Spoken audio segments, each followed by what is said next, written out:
Hey there, everybody. I'm Eric Osberg, the Rural Rebound Initiative Coordinator for Otter Tail County, and we're here with a Rural by Choice conversation. And I'm joined by Bayleigh and Payton Lautenschlager. And thanks, first of all, thanks for joining us. Thanks for taking some time to chat. It's our pleasure. Happy to be here. I very much think the Rural Rebound fits a lot of what we've found our life to become. How so? How do you feel like the phrase rural rebound matches your life path or your story? So Peyton and I actually met in college. He's not even from Vergas, Minnesota. I am. I grew up a quarter mile from where we live now and went to college. He's from Western North Dakota, and we didn't really have ties to where we wanted to go. So his job with Hormel took us to southern Minnesota by Rochester. And we enjoyed it, but there was something drawing us back. Like you had to almost get away before you knew what you were missing. One, we were in the one county in Minnesota without any lakes, and Peyton from North Dakota thought one benefit of moving to Minnesota would be to get a boat and find some lakes, and that didn't happen. The other thing was growing up on a farm, there's some strong ties to nature and being outside and just that freedom with rural living that I didn't realize was really hard to come by unless you had that connection and nurtured it and invested in it. So we hopped around. I was in South Dakota for a while, southern Minnesota, and we both got jobs that allowed us the flexibility to come back here. And once we did, we've been digging our heels in even more. We first bought a place with, was it 7 acres? And now we just recently bought a place with 80 acres. So we've just been, like I said, we were open to go anywhere, and then it slowly found us coming back. And that's when very happy. And that's kind of the journey, right? Like you don't know what you've got until it's gone type of mentality. And once you've gone and experienced whatever that other is, you're like, wow, that was pretty cool. So Bayleigh, you had mentioned a connection with the outdoors or a connection with nature. You've been able to turn that into a business as well, correct? I mean, is that, am I right in that?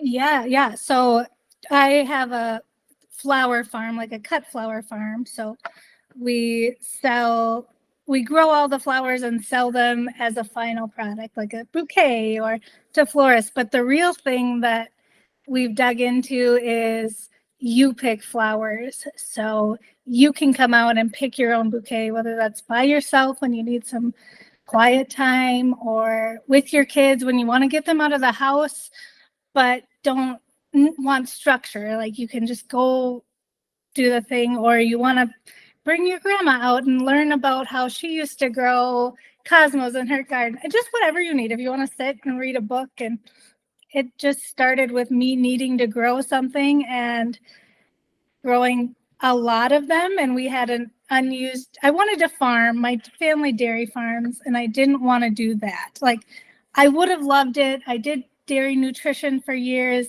I just needed something that was mine, and I couldn't have people be like, oh, you should actually do it this way. I needed something kind of out there that I could just try it without boundaries. And it's really grown into more of a yes, it's about the flowers, but what it's really about is like the process and the place. Like I've always loved that hill where we grow our flowers. It's where I grew up, and it overlooks Fairy Lake, and we'd slide down the hill. And there's just so many connections there that I wanted people to come to that place and feel it, because I've lived in an apartment and I lived in college in a dorm, and there's just a release when you can come out there and not have expectations of what you have to do with that time and that space. So that's what that is. And I've had some amazing people I didn't know. Like we have a yoga instructor who comes and does yoga in the flowers. We've got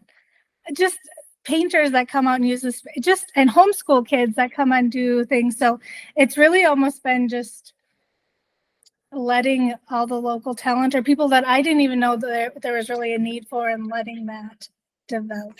So my need was, I wanted a space where I could invest in and grow and be outside. I needed like a commitment to be outside and bring my kids outside. Like, I just had a baby and I wanted them to come with me, and opening it up to others people's to make it what they want it has been the true what it's found a meaning for. So it's always evolving. For sure. And so in what year did you start True Blue? 2021. So this is year 4, the beginning. Okay. And what is the seasonal operation, if you will? Like when if somebody hears this and is like, wow, that sounds really cool, I want to take part in that. Like what time of year, when does the season start, when does the season end, type of deal? Yeah, so it's kind of there's a few different sections of it. There's the cut flower part where you're actually selling the flower. So we have tulips, 14,000 tulips, and that starts May, June. So that's when you can buy, pick, do bouquets. Then it's wait till about beginning of July, and that's when it's open to the public every day for them to come pick. And that goes till the first frost. So there's the spring, then there's a break, and then there's July through October, and that's full swing, open every day, classes. And then there's like the fall, winter, where I do a lot of blogging and like talking to people or classes kind of thing, like whatever the year allows. So that kind of behind the scenes, but when I'm reaching out and talking to, I don't know, blogging, that kind of stuff. So there's the upfront flowers open in the summer, and then behind the scenes, digging tubers, making plants, doing a few seed classes that come up in the fall, wreath workshops, kind of greenery. So there's some things behind the seasons, but summers are big upfront. Did you say 14? Did you say 14,000 tulips? Yeah. And now I feel bad that I've never seen that like that. I got to imagine that 14,000 tulips is not only a sight but a smell, and I'm starting to imagine what that might look like, and now I got to see it. Yeah, it was. I have no idea why. I don't know why I chose 14,000. You have to order them a year in advance. Like, you order them April to plant them in October to harvest the next April. So it was April, and I'm like, oh, okay, we had 1,000 last year, is really good. I think we should do this. There's a discount at this rate. Let's do this. So we ordered them, and then when we ordered them, the next few weeks we found out we were pregnant with twins in October when they're supposed to be planted. So then we were planting 2 days before we had twins, and then we were harvesting with newborns, so this spring, and we survived that. And I said, okay, maybe if we survive 14,000 pregnant, I want to try again and see if we can enjoy it or like actually capitalize. And so, like I said, it's been a fine tuning. I don't know why the 14,000, but they're my favorite flower. And we wait so long in Minnesota for spring and brightness, and they're there before anything else. It's almost like you made it. Like the southern states, they don't really get tulips because they don't have that long, cold winter. And we earn our tulip celebration. So trying to make it something we do every year, and like a hoorah, we're here. Right. Fantastic. No, I love it. It all makes sense now. Peyton, I want to ask you a couple questions. Peyton, were you able to get your boat? Like Bayleigh said that you had this lake life, vision of what lake life could be or should be. Do you have a boat? Do you get to enjoy it? Yep. I get to squeeze in a few fishing excursions this morning, around. He's on his second boat, I will have you say. So. No, but like she said, we would spend a lot of most weekends we had off, we would spend traveling up here, even when we didn't live down here. And yet quickly became our goal to get back up here and it's worked out really well. Both living here and the business and everything, we really like it. So. I would say Peyton has become more involved in my hometown and more friends than I have. He's like on the fire department and he runs the fire department fishing tournament. So he gets very involved with fishing, and then he's on some Pelican Rapids advisory board. Like I said, he knows more people in town than I know, which is great. He's more from Vergas now than I am. For sure. He's so that old saying that you have to live there forever before you're treated like a local, maybe that isn't true. Like, you've been able to immerse yourself into the community and become connected, and you feel a part of the community? Yep, I'm a transplant. Doing good. I think it was a shameful thing when he got a lot of flack from his friends the first time he put the blue plates on from the North Dakota to the first blue plate, and now I don't think you did. We talk about that often, like, oh, where would we have rather ended up? Because his family's still from Western North Dakota, sure. And we love it, but I think we wouldn't change a thing. Yep. Yeah. Well, no, sorry, I cut you off. And I'm an angler. I'm an angler too, Peyton. So I totally get it. And you live, and I don't want to sound like a salesman, but you live in arguably one of the best places on planet Earth.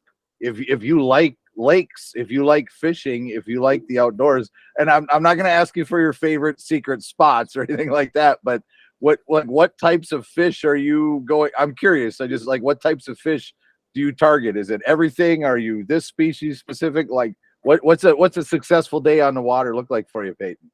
Yeah, walleye is my favorite. Like most people, I question why that is some days when I'm 2 hours into fishing and haven't had a bite. But yeah, walleye is my favorite. And yeah, I joke with my friends from North Dakota that the toughest choice living here is I get to the end of my driveway and have to decide which of the 10 lakes within 2 miles I'm going to go fish on that day. So no, really love that part of living here. We made the mistake one time of going to 4th of July in North Dakota, and I was so disappointed because I'm like, what do you mean we barbecue? We don't sit on a boat? Never again. It's a dry land celebration, right? Yeah. Yes. So Peyton, you work at Jenny O now, is that accurate? Yep. I work at Jenny O at the Pelican Rapids plant. Yep. So what type of, again, for putting yourself in the case of somebody who's unfamiliar with the area, and, there's a lot of perceptions about what life in rural Minnesota is like. And some of what you guys are describing maybe fits that perception, but do you have a sense of the opportunity that exists? I guess, from a career standpoint, from a jobs standpoint, I mean, is there any way, you could comment on the type of opportunity that you see financially or career wise in the Vergas Pelican area? Yeah, definitely. So we are, since we moved up here, what was that? Almost 6 or 7 years ago now. 18. Yeah, we've working at Jenny O, we've constantly been looking for employees. It's a great place to work. I love working there. And one of the hard things about running the business there is how competitive the job industry is in this area. Very, very good job market, good pay. There's a lot of career opportunity in the area. And we always talk about that, how we should use more of the local, flyers and pictures of people catching fish and all that stuff to attract people to the area, because we can't ever figure out, why more people wouldn't want to come live and work here. So. And I'm right there with you. That's kind of my job, right? Like, I got to figure out how to attract people to the area, and that's kind of what led to this conversation. Is maybe somebody can identify in a real life capacity with you two and the successful life that you've created. And I agree. I think people make moves based on lifestyle choices, right? Like they want to be outdoors, or they have a connection with the outdoors, or they want to be involved in their community. There's a lot of lifestyle choices that people make that lead to them living where they live. So I've really enjoyed getting to know, now like I want to come and visit True Blue Flower Company next time it's in bloom. And I'll kind of leave it up to each of you individually, and I'll go with Bayleigh first.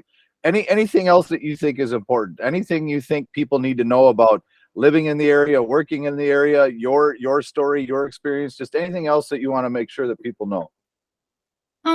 No, I think we summarized it well. I want to emphasize too on how Payton was very nervous to move back. I was nervous to move back because you're always told about the opportunities elsewhere.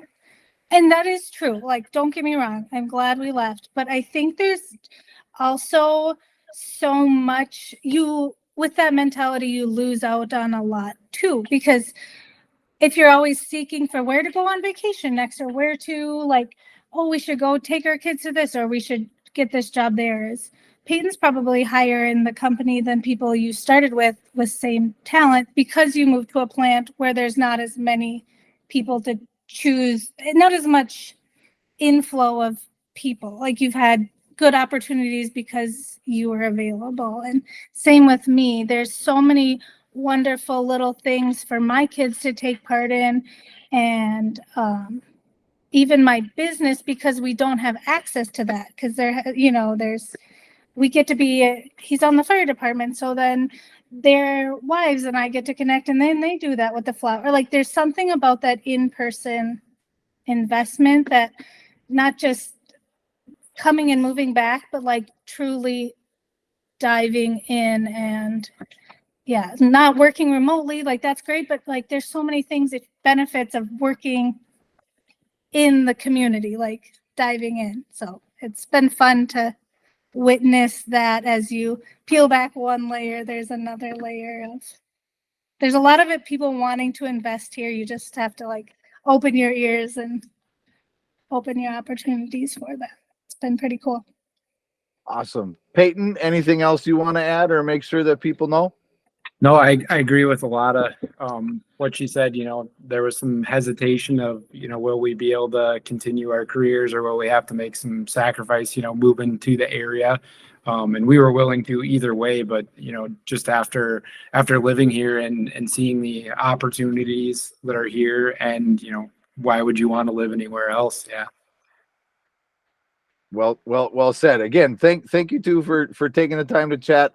And like I said, now I want to come up, and I want to visit, and I want to see what 14,000 tulips look like. So maybe I'll be up there. When it, like, if not that you can predict the exact date, but like what's my of May? I'd say the end of May, mid-May to mid-June is kind of when it hones in. I don't know what this year, who knows, but right. But I always say Mother's Day is too early, unfortunately. We don't have flowers then, but 2 weeks after is usually when we start. Right after fishing, you can come right when opener, right after there you opener. go. There you go. I love it. All right. Well, again, thank you. It could be a family trip this time instead could be of just the guys. Yep. We could go pick one of the 10 lakes within 2 miles of your place, and then we could go. Borders Rose Lake. There you go. There you go. All right. Well, thanks again, guys, and best of luck, and hopefully we'll see you down the road. Thank you. Thank you.